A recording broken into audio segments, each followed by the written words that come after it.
Welcome back to AFTV. I've got my phone in my hand as I stand here next to Manny because this quote from Mikel Arteta on the transfer window has come out. Let's see if there's an opportunity. We will look at it. He's definitely said things like this a million times before, but he's not totally dismissing doing something in the window. We hope we do. I think we're just saying to Liv that should be what Arsenal tried to do before the day started. And as good as Nwaneri was, and we're going to give him his praise, we still need to make sure that doesn't get neglected. Absolutely. I personally feel like, Happy New Year, by the way. Happy New Year. Happy New Year, everyone. I personally feel like we have to do business, regardless what Nwaneri is doing. And he had an excellent game today. But regardless, for me, I think like the blueprint was always to, find that backup for Saka and also, find a striker if we can. But whether we'll do it, I really don't know, like Liv was saying. But I'm really, really hopeful. But we need to find, substantial backup, someone that's has the experience, who has the know-how, the perfect decision-making, and someone who can just like alleviate the pressure of Saka, being injured for the next, couple of months, But we definitely have to do business, 100%. That's the expectation of the club, but let's react to the game now. And look, I know I have mentioned every fan cam, but I won't get bored saying it. Ethan Nwaneri is terrific. When you see a 17-year-old, hair end, pulling on the Arsenal shirt and playing that well, like it does feel better than when it's a £50 million signing. It does feel better than when it's just another player in the squad. It matters. It really does. He's one of our own. He's absolutely one of our own, and he's absolutely thriving in this team. Like he plays with so much like maturity. Yeah. Like I'm watching the way he's playing today, even like his movement. Like we were just saying in the stream earlier, it's sort of like a hybrid between Odegaard and Saka.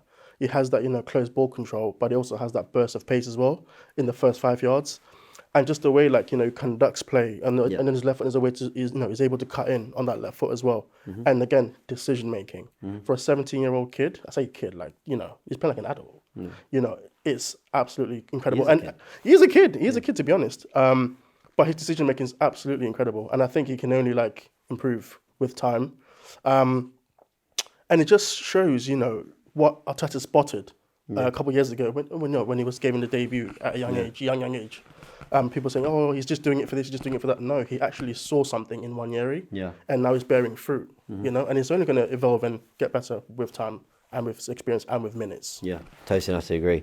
Let's talk about the 3 goal scorers because all 3 have received major criticism. Marino wasted money, Martinelli can't beat a fullback, and Jesus can't get a goal. Well, listen, I'm not saying all 3 of them have answered all the critics necessarily, but I don't think I could have picked 3 players that maybe needed a goal more than those 3. I know Jesus have been in amongst them more, but you don't want to score 2 goals in 2 games, then go the next 2 without scoring. So he's showing some consistency. And those 3 players needed it. It was big moments for all of them.